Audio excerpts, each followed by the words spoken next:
Graça e paz, irmãos e irmãs. É muito bom ter você aqui. Muito obrigado por sua audiência. Hoje continuaremos sobre o Antigo Testamento, livro de Juízes. Vamos ao conteúdo. Continuação do estudo complementar 4, parte 7. Primeiro cativeiro, Mesopotâmia, tipifica o mundo, o cosmos, parte 3.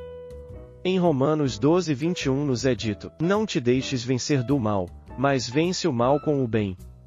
E é por isto que quando o texto de Efésios 6:13 diz dia mal significa literalmente quando tentados. E foi a isto que o Senhor se referiu quando ensinou os discípulos a orar: e não nos deixes cair em tentação, mas livra-nos do mal. Mateus 6:13. Todas as armas citadas em Efésios capítulo 6, do 11 ao 17 são relacionadas a questões interiores. Não é uma questão exterior de nós tentarmos fazer uma ofensiva externa contra os demônios em qualquer sentido que seja. Mas é uma armadura interior. Cingir-nos com a verdade, cingir significa amarrar. E é isto que a palavra fala que devemos fazer. Também as atarás por sinal na tua mão, e te serão por frontais entre os teus olhos. E as escreverás nos umbrais de tua casa, e nas tuas portas. Deuteronômio 6, 8, 9. O apóstolo Pedro diz em 1 Pedro 1,13 diz assim, no texto original: cingindo os lombos do vosso entendimento, sede sóbrios e... O entendimento não possui lombos. A ideia aqui é que o nosso entendimento é como um animal indomado. A nossa mente não para.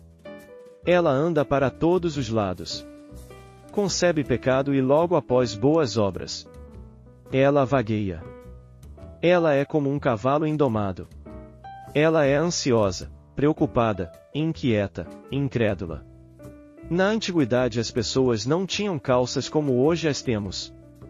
Para caminhar mais rapidamente, mais desimpedidamente, eles dobravam a barra dos saiotes que usavam e amarravam o mesmo. Aqui a ideia é a mesma e o objetivo é o mesmo: cingir, amarrar. Com que objetivo? Se não fizermos isto com respeito a nosso entendimento, como poderemos caminhar desimpedidos e rapidamente? Por isto, como vamos ver mais adiante, o libertador tinha de ser Otniel e a cidade anteriormente conquistada tinha de ser Kiriat Sefer. Neste sentido temos muitas exortações pela palavra conforme Filipenses 4:8, o em que pensar, Colossenses 3:1, pensar nas coisas lá do alto, Romanos 12:1 e 2, metanoia, e Efésios 4:23, a renovação no espírito do nosso entendimento. Há algo, como dissemos, muito interessante com respeito a Otniel. Em Juízes capítulo 1 versículo 11 vemos que o povo partiu contra os moradores de Debir. Debir significa no hebraico um oráculo, uma revelação de Deus.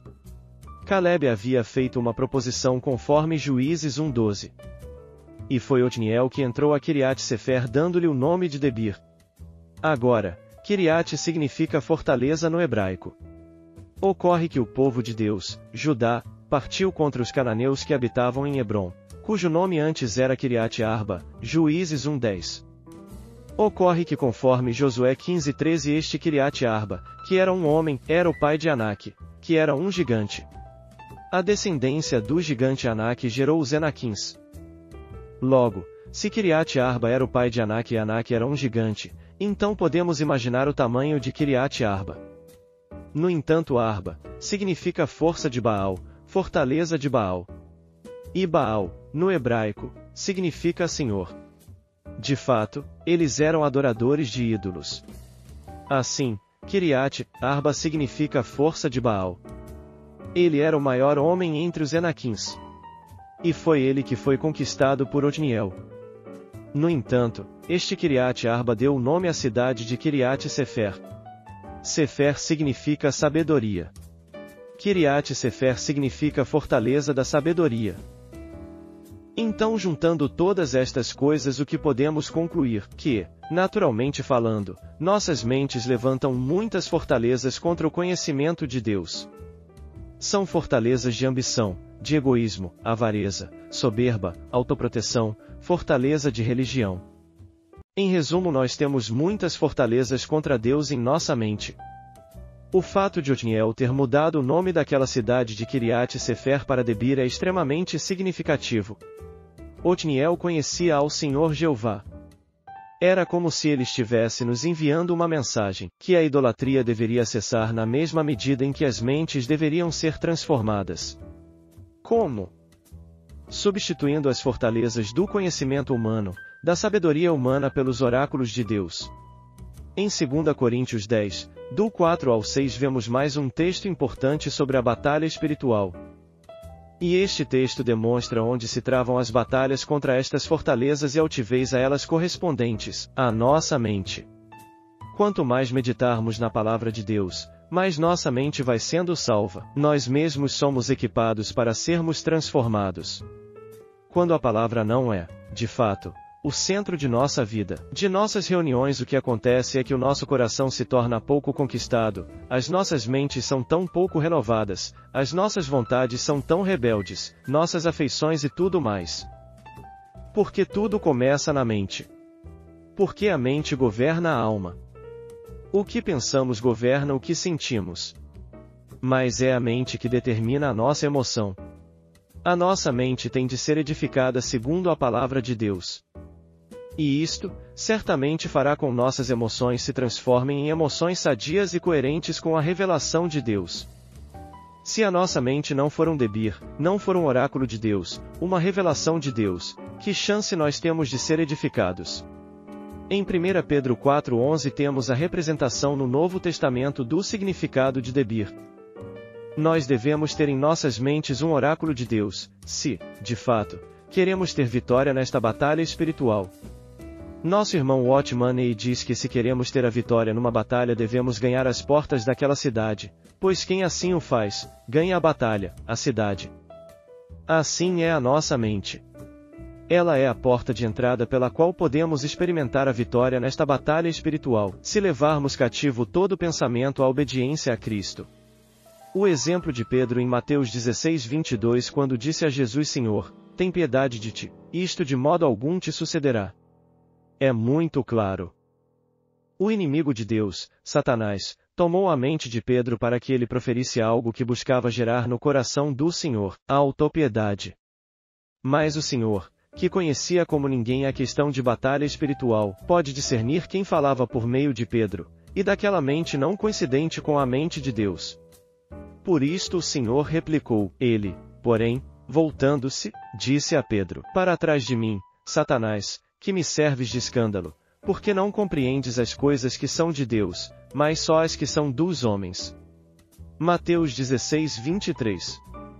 Jesus só pôde falar isto porque a sua mente era um oráculo. Quando o diabo tentou Jesus no deserto, o Senhor utilizou de forma tremenda a palavra de Deus. Que necessidade nós temos então de conhecer e viver segundo a palavra? E não somente isto, mas ter a nossa mente transformada e edificada na palavra de Deus, diariamente. É importante nos voltarmos para o conhecimento mais profundo da questão relacionada ao que a Bíblia diz sobre o que é o mundo. Primeiro devemos entender que dela deriva a palavra cosmos. E desta é que nós temos então cosmético, isto diz de algo enfeitado, um adorno. Logo o mundo, biblicamente falando segundo a etimologia da palavra fala então deste sistema enfeitado. E é claro, um enfeite serve para atrair. Não tem outra finalidade.